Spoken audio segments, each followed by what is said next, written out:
Hello guys, and welcome to another episode of Jedi Mantis Tastes.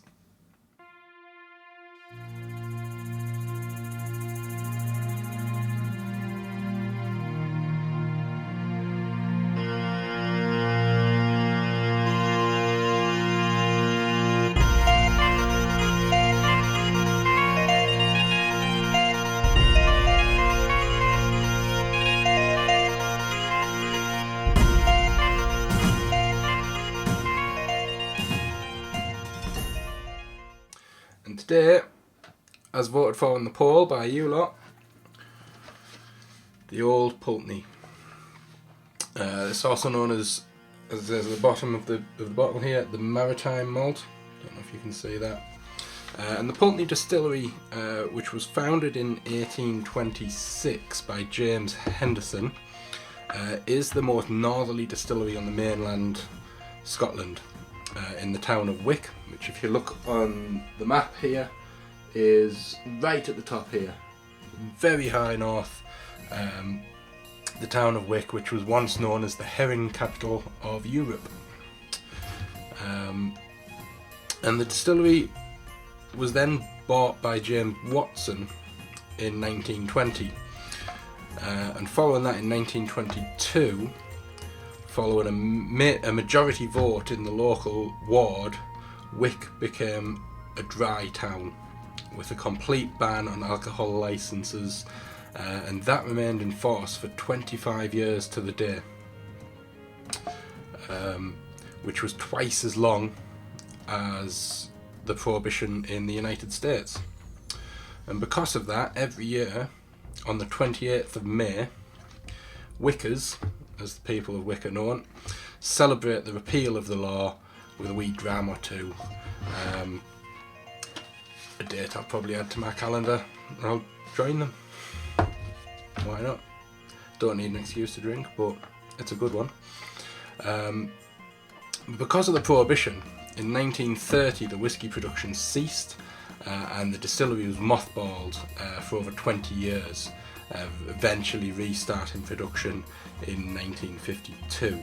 If you remember right back in our Glendronach video, I explained what mothballing is. That's where the facility is closed but is kept in good repair so that it can be opened again at a moment's notice. So moving on from that, in 1958 there was another change of ownership, this time to James and George Stoddart Limited, and that led to the distillery receiving a major refurbishment. The traditional floor maltings were decommissioned, and today that is where the visitors centre stands. In 1995 the distillery was sold to its current owners, and they are the Inver House Distillers, and they gave the Maritime Malt its current look. And then in 1997 the 12-year-old whisky, which won Waitrose today, was presented to the international audience. In 2004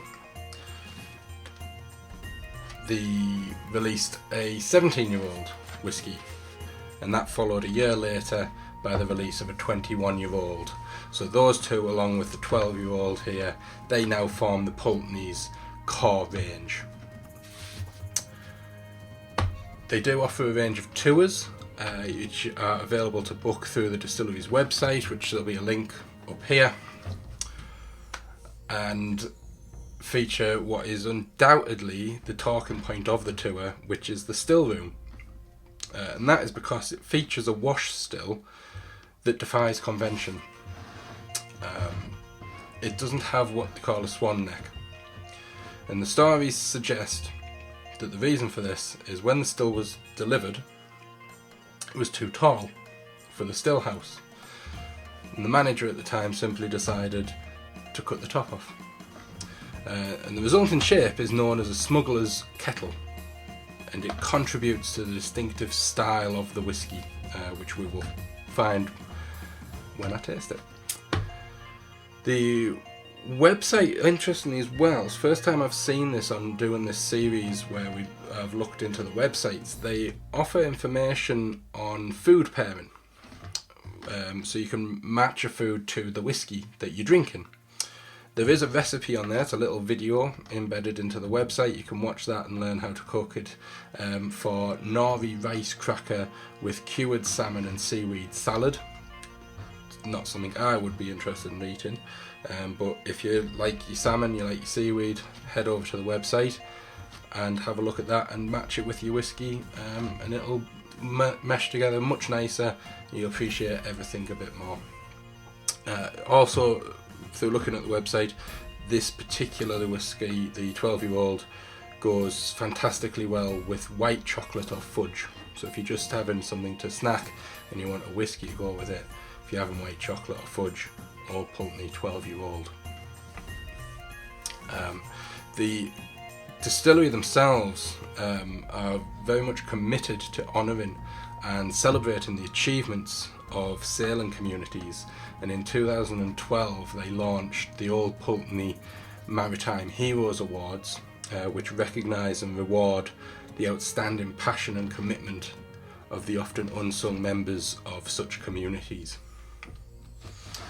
So moving on to the whisky itself, the 12-year-old Old Pulteney Maritime Malt, matured wholly in air-dried, hand-selected ex-bourbon casks, and traditionally crafted using techniques other distilleries have long since abandoned. So it holds a bit of promise to me, that it could be something special, and I am looking forward to it. It also won gold medal at the 2016 San Francisco World Spirits Competition, so high praise indeed there, and it is available through various websites. I actually bought this in a supermarket. I bought it in Morrison's, so there will be a link to various websites in the description below, but it's available at $32.49 from the distillery's own website. And I believe now it's time to taste it. We'll pop it open, we'll have a look at the bottle. Just pop the lid back on. So here's the bottle. You can see nice shape to the bottle here, reminiscent of the stills. Making sure I can get into that. Very simplistic design. You've got the print of a boat on the back here, so when you look through the front it's a little bit bigger. Little wave effect patterning on the bottle. So a nice little bottle, established 1826 in Wick. Little map of Scotland, as I say, right up in the top corner there. It's described as being robust with a delicate hint of sea air. It's 40% volume and produced by distillery manager Malcolm Waring. So let's have a look. We'll get our Glencairn glass. Break the seal. It's not breaking very well.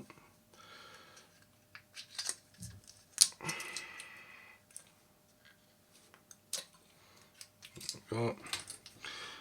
And as the looks of it, little cork in there. Couldn't find any information on whether this is chill filtered, but we'll have our best guess when we come to add the bit of water. Oh, nice glug there from that different shaped bottle. Pop that cork back in. We'll put the bottle away. No, we'll leave the bottle out for now. Keep that there. So let's get a bit of light on here. And let's begin our appreciation. So looking at the whiskey, you can see it's again one of the lighter varieties, so potentially no colouring in there. Very amber colour. Looks a lot darker when you look at it in the bottle. Obviously the bigger quantity there.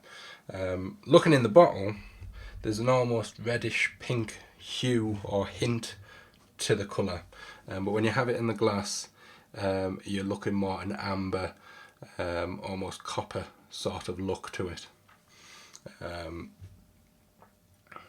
Looks very nice. Have a smell in here.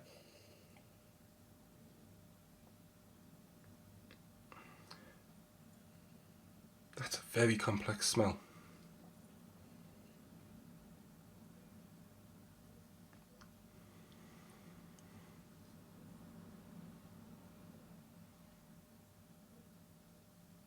Smell that bit of sea air in there. Definitely smell the salt.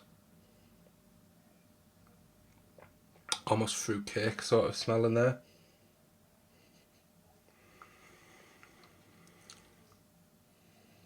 Almost smells completely unlike a whiskey.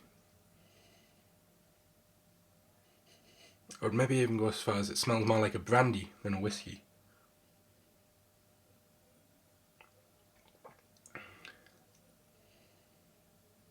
I add a bit of water to try and free up some of these smells because it's very compact.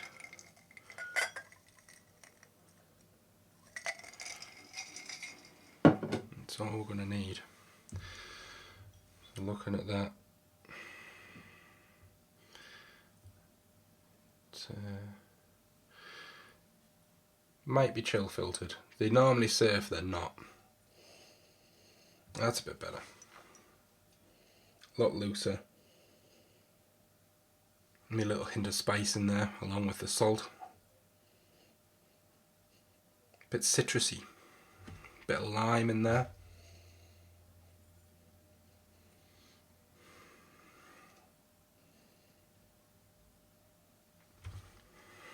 It's definitely fruit. It smells amazing.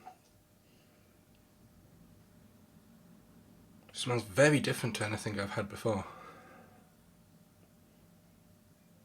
Let's have a sip.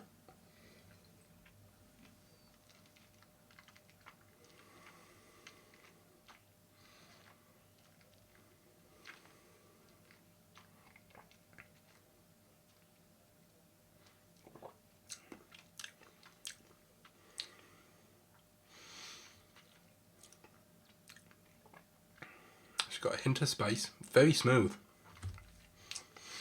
It's not overpowering.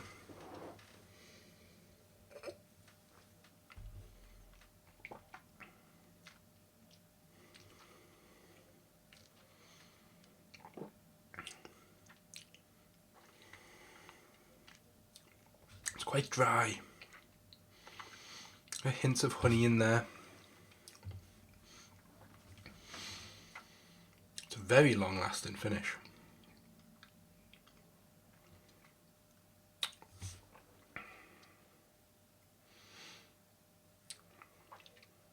Definitely getting that salt.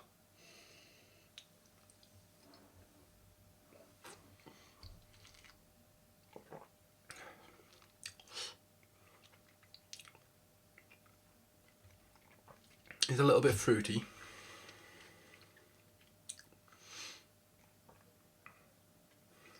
It's very nice. Very nice. I'm going to try it without the water.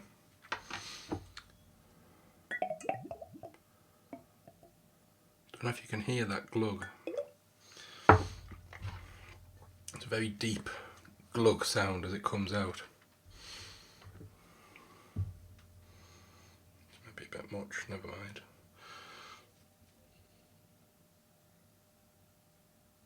So this is why I like whiskey. No two whiskies are alike. And doing this series has really helped me develop my own appreciation and skill at picking up on the different aromas, the different tastes, different experiences.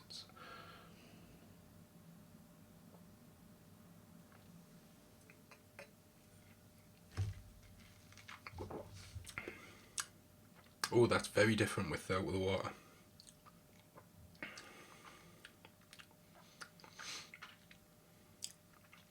A lot more powerful without the water. went right up into the nose. Almost too strong, that briny sea air salt content, almost too strong without the water, but it's not too strong, it's almost too strong.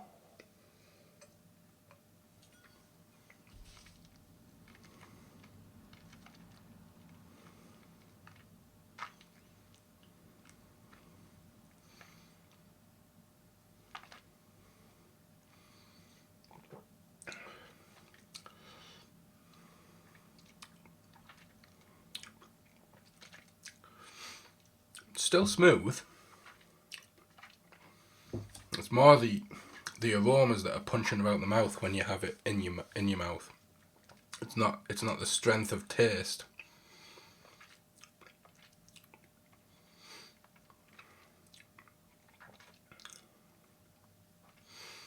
It's nice.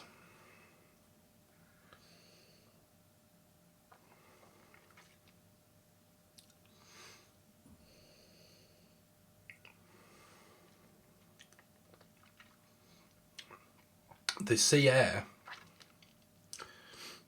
makes it taste a lot stronger than 40%.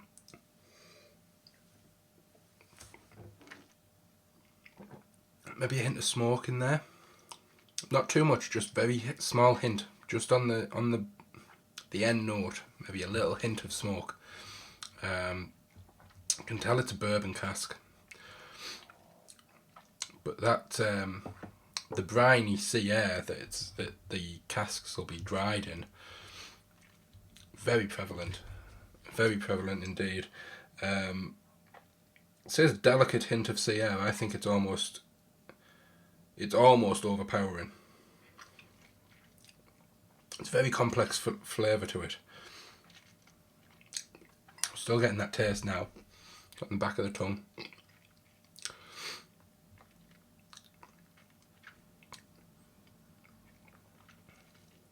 It's an unusual one, that.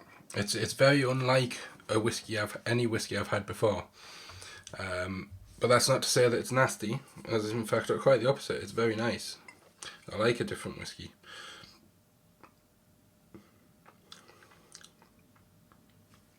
There's a flavour in there that I just can't put my finger on.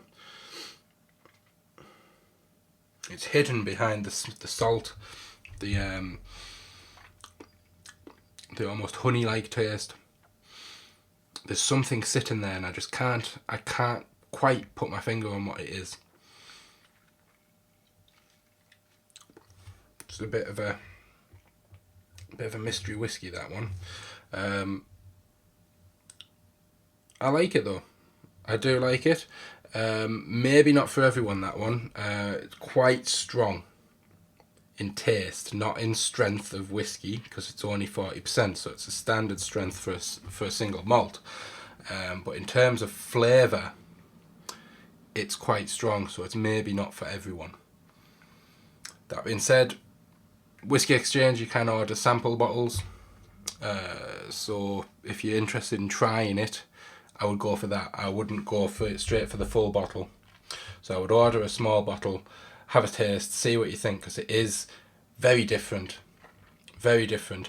And it's, as I said, not going to be for everyone, that whiskey.